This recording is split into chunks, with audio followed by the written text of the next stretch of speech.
Lanjut ke nomor 6. Pada soal nomor 6 diketahui suatu cerita nih. Jadi ada seorang ibu-ibu bernama Bu Siti mendapatkan tugas dari sekolah untuk menyiapkan paket hadiah untuk siswanya yang berprestasi di sekolahnya. Ini bukan Bu Tejo loh ya, kebetulan Bu Siti ini memang mirip dengan Bu Tejo, begitu saja. Nah, Bu Siti ini rencananya ingin membeli alat-alat tulis sebagai hadiahnya. Nanti terdiri dari buku, ballpoint, dan penghapus. Supaya meskipun ini hadiah juga tetap bermanfaat untuk siswanya nanti. Nah, setelah survei, Bu Siti ini menentukan ada dua opsi nih. Bisa beli dari toko rezeki, bisa beli dari toko makmur. Nah, selayaknya ibu-ibu yang sering belanja, tentunya sebelum beli, mereka tuh sering membanding-bandingkan terlebih dahulu. Di toko rezeki harganya berapa, di toko makmur berapa. Nah, barulah nanti memutuskan beli di toko yang mana, tentunya gitu ya. Nah, ini singkat cerita setelah Bu Siti mensurvei dua buah toko tersebut, beliau kan sudah tahu nih harganya berapa. Lalu beliau mengatakan suatu pernyataan nih, bahwa harga sebuah ballpoint di toko makmur itu ternyata lebih murah loh, sebesar Rp550 dibandingkan harga di toko rezeki. Nah, pertanyaan untuk kita adalah, benarkah pernyataan Bu Siti? Jadi sebagai kaum terpelajar, kita tentunya tidak bisa serta-merta terpercaya dengan kata-kata Bu Siti ya, maka kita harus cek terlebih dahulu. Nah, pertama, kita cek terlebih dahulu berapakah sebenarnya harga ballpoint di toko rezeki. Sekali lagi, karena kita kaum terpelajar, akan terlalu mudah apabila kita ingin tahu harga ballpoint langsung tanya ke pembelinya. Itu tidak greget sama sekali. Maka dari itu kita harus menggunakan teori matematika, begitu, yaitu SPLTV atau sistem persamaan linear 3 variabel.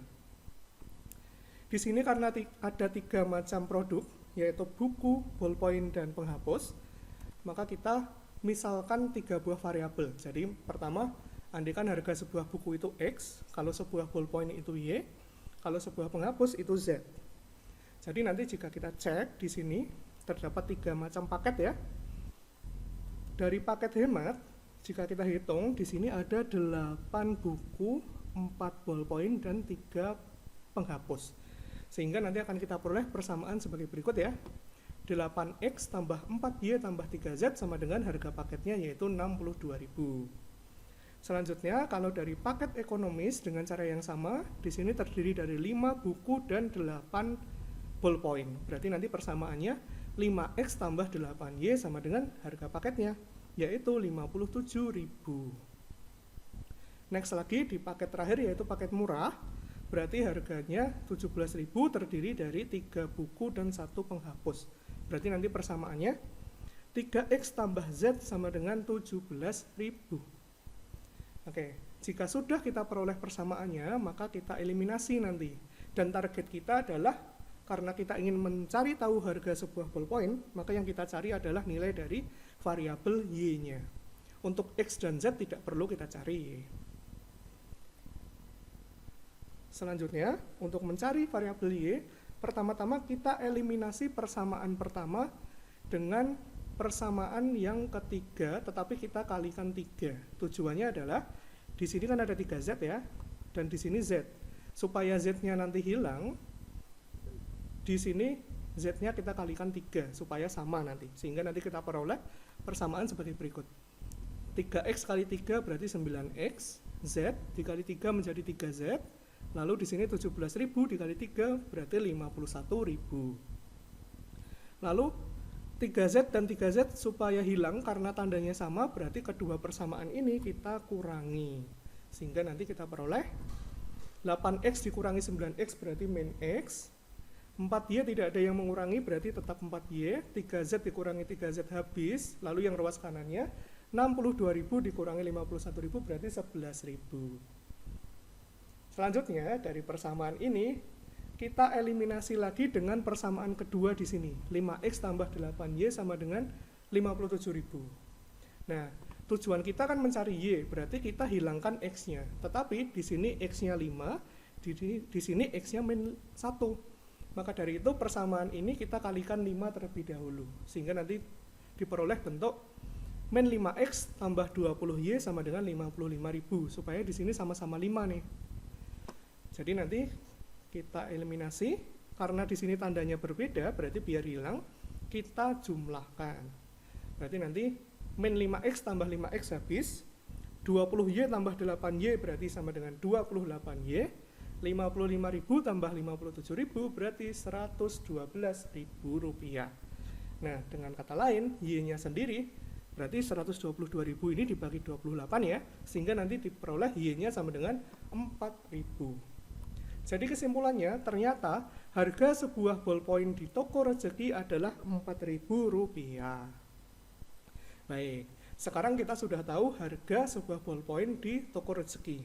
Selanjutnya, kita beralih ke toko yang satunya, yaitu toko makmur. Mari kita cek berapakah harga ballpointnya.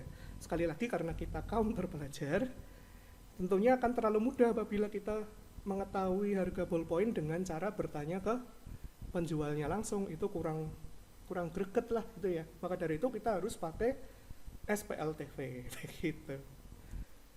Di sini seperti yang tadi, kita misalkan sebuah buku itu X, sebuah ballpoint itu Y, sebuah penghapus itu Z.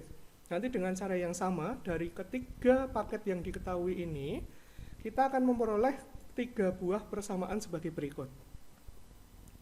Lalu targetnya sama dengan langkah sebelumnya tadi, yaitu kita mencari berapakah nilai dari Y-nya. Selanjutnya, pertama-tama kita eliminasi terlebih dahulu persamaan pertamanya, tetapi kita kalikan 3, lalu dengan persamaan ketiga dikalikan 2. Tujuannya adalah supaya koefisien Z-nya sama. Di sini kan awalnya 2, di sini 3 ya. Dengan dikalikan 3 ini menjadi 6, dengan dikalikan 2 ini menjadi 6, sehingga sama. Nah, karena tandanya sama-sama positif, berarti nanti supaya hilang kita kurangkan. Sehingga nanti kita peroleh bentuk 15x dikurangi 10x berarti 5x, 12y dikurangi 16y berarti 4y, 6z-nya habis, lalu ruas kanannya atas kurangi bawah ketemunya 16.000. Selanjutnya, persamaan ini kita eliminasi dengan persamaan yang kedua. Seperti yang tadi nih, karena kita ingin mencari y, berarti yang dihilangkan kan x-nya ya. Akan tetapi di sini masih berbeda nih, yang 1 8, yang 1 5. Maka dari itu supaya sama, persamaan ini kita kalikan dengan 8, sehingga nanti bentuknya menjadi seperti berikut. Lalu persamaan yang satunya kita kalikan 5, sehingga nanti koefisien x-nya sama-sama 40. Nah, jika sudah, karena di sini sama-sama positif, berarti seperti tadi kita kurangkan. Hasilnya, min 92y akan sama dengan min 322.000, berarti y-nya yang kanan dibagi min 92, min bagi min positif, ketemulah harga y-nya sama dengan 3.500. Sehingga kesimpulannya adalah harga sebuah harga sebuah ballpoint di toko makmur adalah Rp3.500. Sekarang kita sudah tahu nih harga ballpoint di 2 toko yang berbeda tadi. Di toko rezeki adalah 4.000, di toko kebalik ya. Oh, ini tipe, harusnya di sini rezeki 4.000, ini makmur ya. Makmurnya 3.500.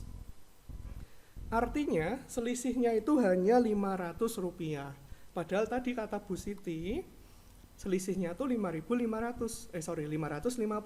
Berarti klaim Bu Siti tersebut adalah salah.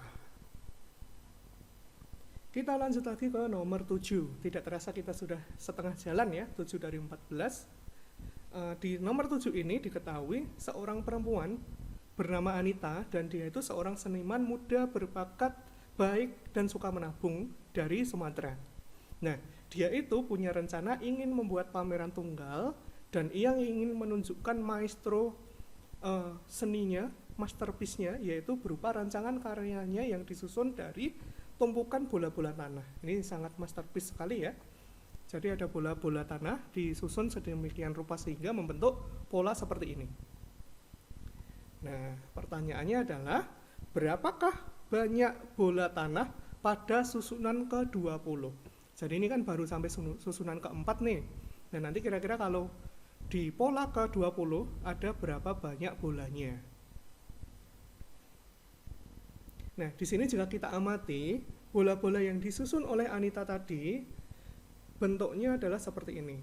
Pertama, jumlah bolanya ada 3. Di pola kedua, jumlah bolanya ada 6. Selanjutnya ada 10. Selanjutnya ada 15. Nah, jika kita amati, di sini nanti akan berpola terus-menerus, sehingga yang ditanyakan itu sebenarnya adalah U20 atau suku ke-20 dari barisan bilangan ini.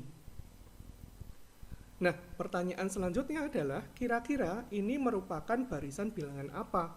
Apakah aritmatika, apakah geometri, atau apakah barisan yang lainnya? Nah, di sini jika kita amati, polanya itu dari 3 ke 6 itu kan ditambah 3 ya.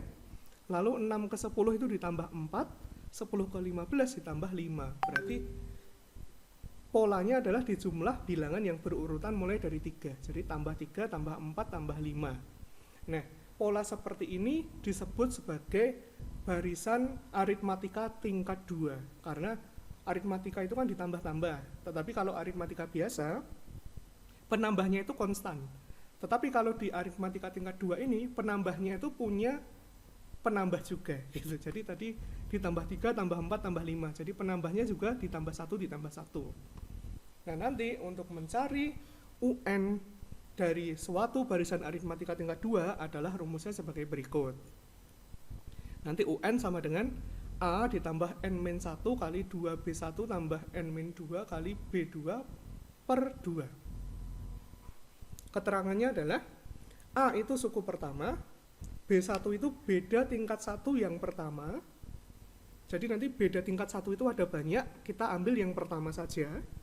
Lalu selanjutnya B2 itu adalah beda tingkat 2. Kalau beda tingkat 2 itu nanti konstan. Next, kita amati di sini 3 ke 6 tadi tambah 3, tambah 4, tambah 5. Nah, inilah yang disebut sebagai beda tingkat 1. Berarti beda tingkat 1 yang pertama itu adalah 3, sehingga kita peroleh B1-nya 3. Selanjutnya tadi, beda tingkat 1 itu 3, 4, 5 ini juga punya beda, yaitu ditambah 1, ditambah 1. Nah, 1 inilah yang disebut sebagai beda tingkat 2, sehingga nanti B2-nya sama dengan 1. Kalau sudah, langsung saja kita masukkan ke rumus yang kita peroleh tadi, sehingga U20 akan sama dengan rumusnya ini. Kita masukkan A-nya 3, karena U20 berarti N-nya 20 ya. 20 min 1, 19. 2B1 berarti 2 kali 3. N min 2 berarti 18. B2-nya 1 per 2. Jika sudah, nanti hasilnya segini. Kalau kita hitung, hasilnya adalah 231. Jadi, banyak bola tanah pada susunan ke-20 adalah 231. Begitu. Selanjutnya adalah nomor 8. Pada nomor 8 ini diketahui dari tahun 2000 sampai dengan tahun 2007 banyak pengguna telepon seluler itu atau dinyatakan ke dalam fx dalam juta itu dapat dimodelkan oleh persamaan berikut.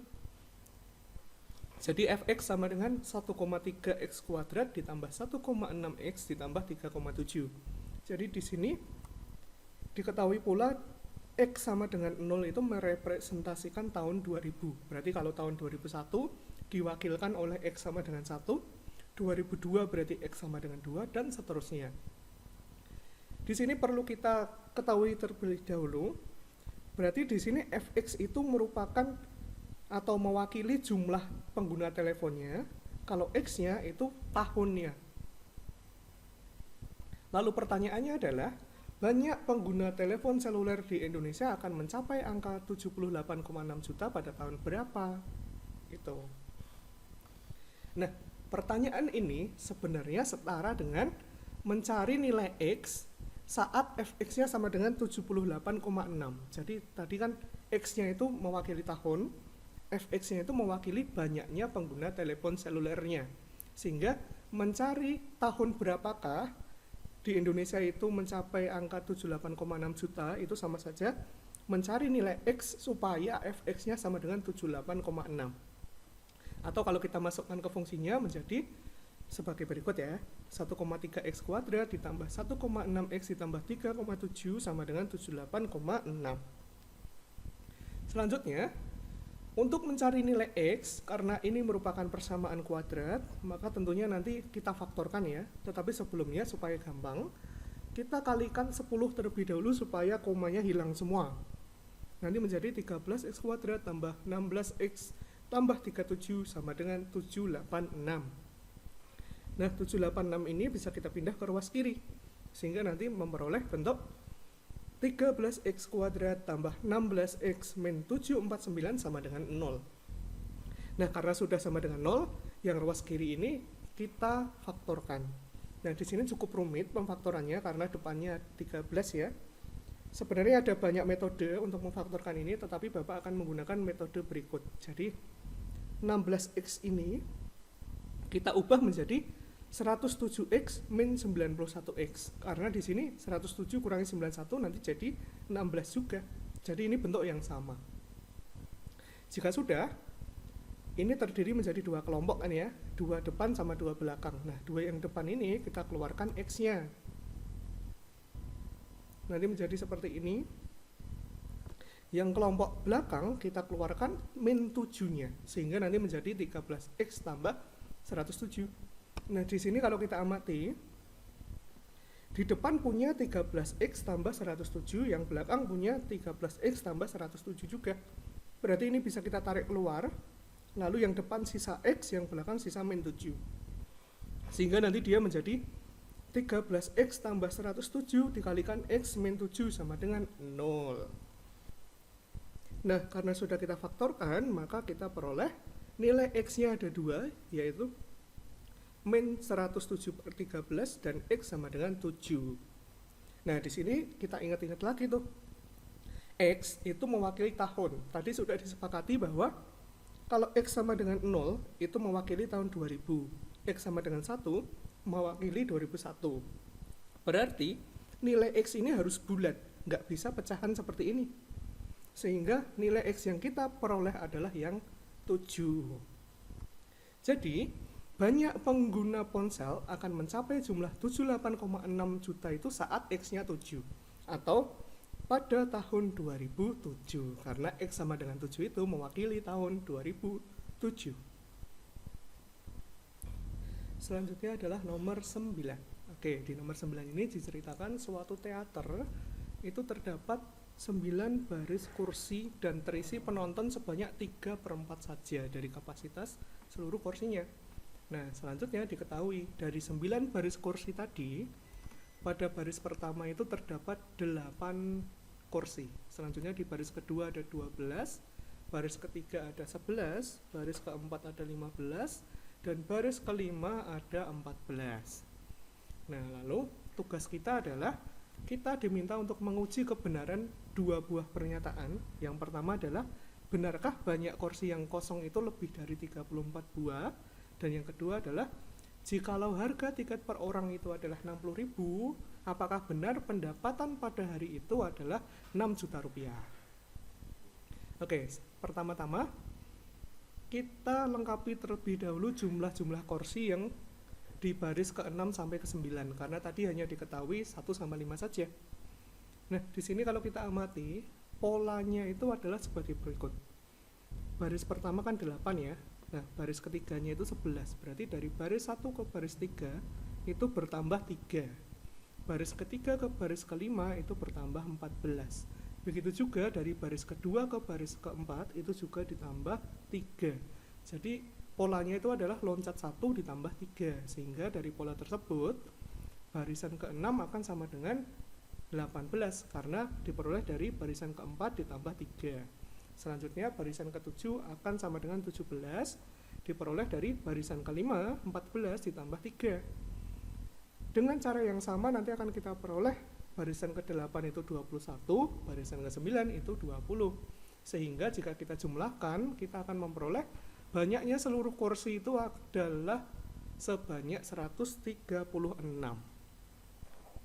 Oke, selanjutnya tadi diketahui tuh ternyata teater tadi itu hanya terisi penonton sebanyak 3/4 saja.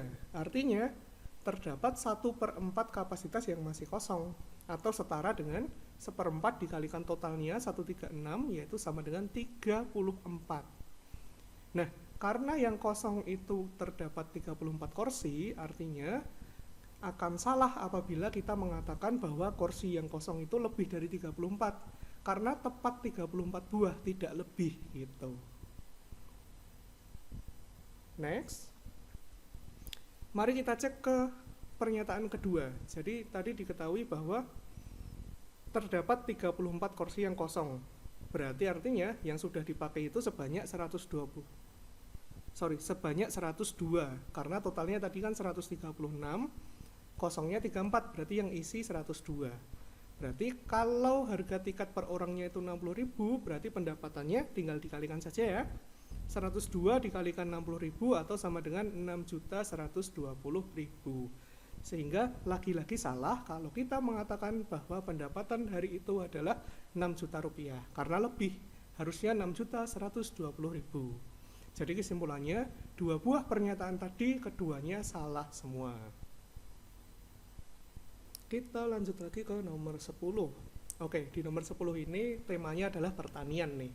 Jadi ceritanya ada seorang petani yang menanam dua macam komoditi di ladangnya, yaitu cabai dan jagung.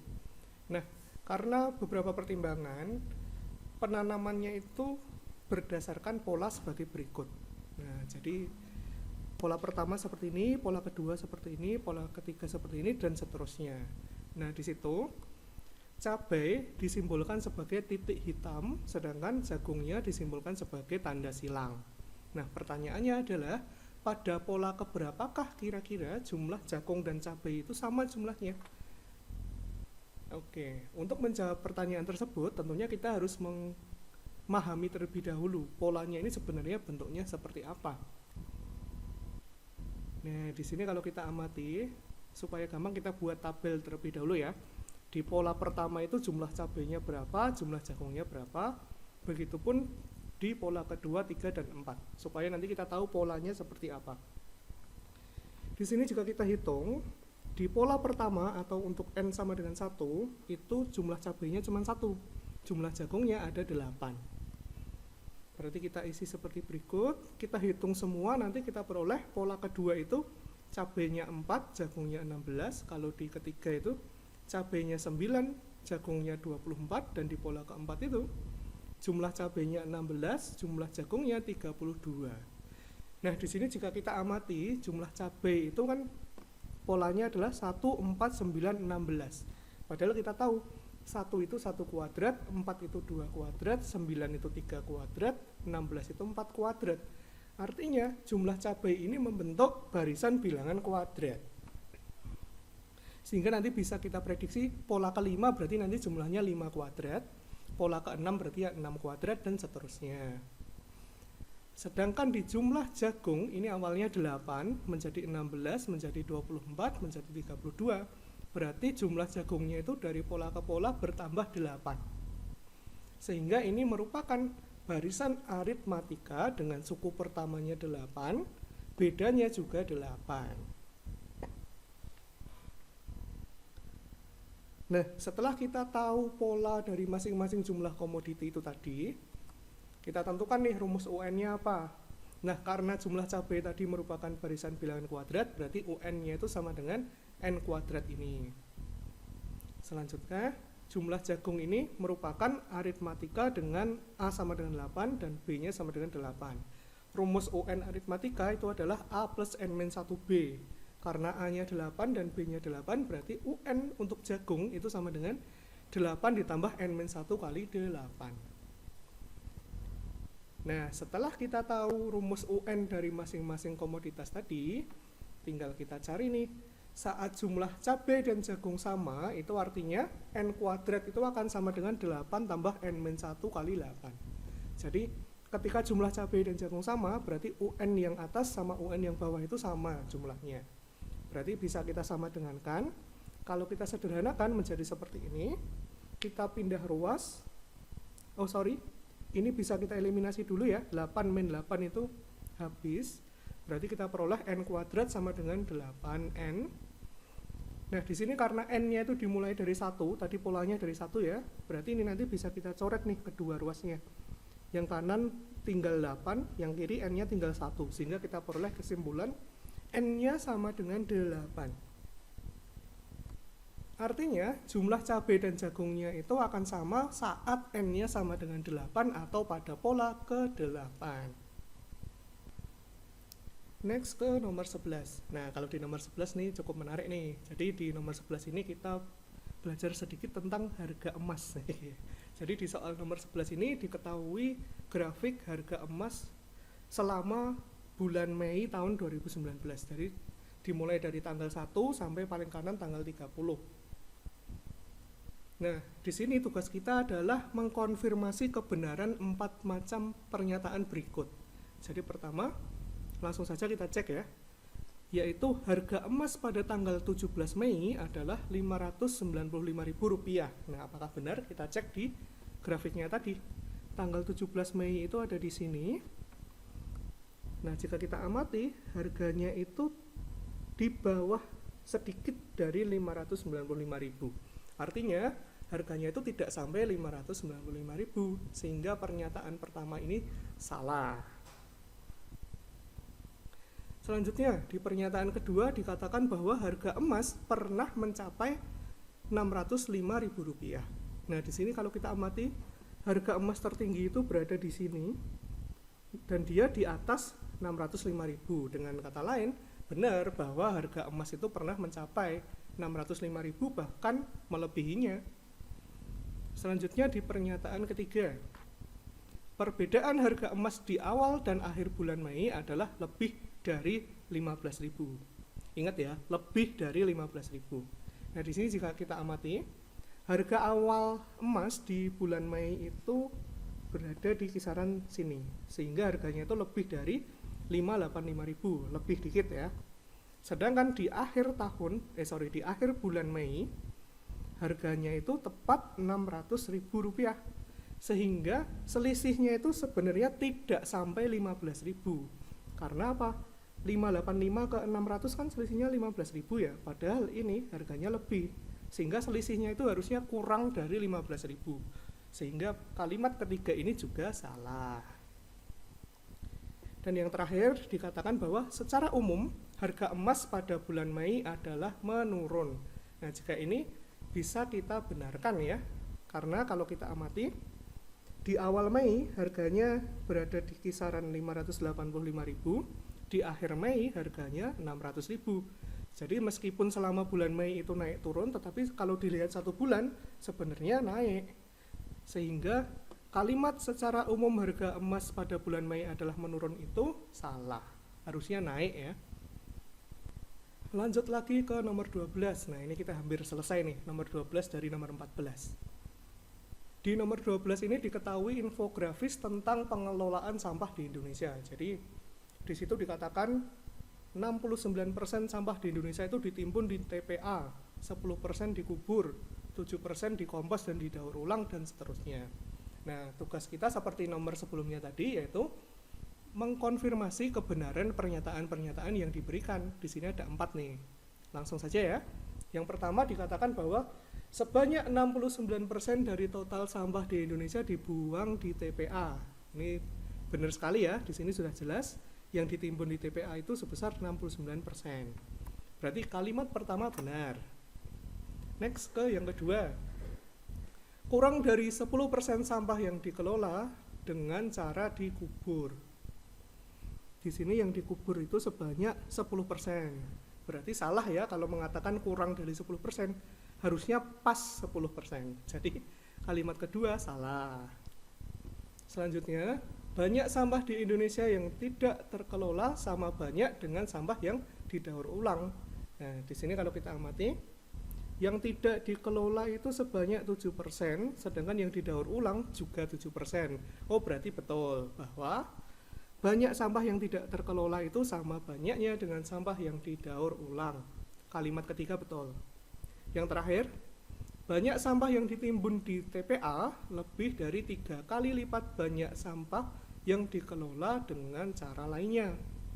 Nah, di sini yang ditimbun di TPA itu kan 69%. Sedangkan yang dikelola dengan cara yang lainnya itu 10% dikubur, 7% didaur ulang, 5% dibakar, berarti totalnya itu adalah 22%. Nah, 22% itu kalau kita kalikan 3 atau 3 kali lipatnya kan 66% ya.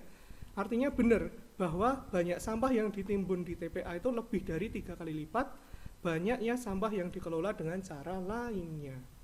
Begitu, jadi kalimat keempat juga betul. Selanjutnya 2 soal terakhir, mulai dari nomor 13 terlebih dahulu. Di nomor 13 ini diketahui data jumlah penduduk DIY berdasarkan sensus penduduk pada tahun 2010.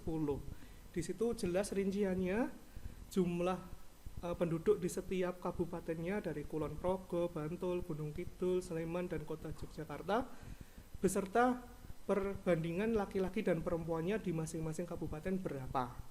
Nah, lalu kasusnya adalah di sini pada tahun 2010 itu juga dibuka suatu rekrutmen pegawai untuk Taman Pintar. Jadi nanti semacam guide gitu ya.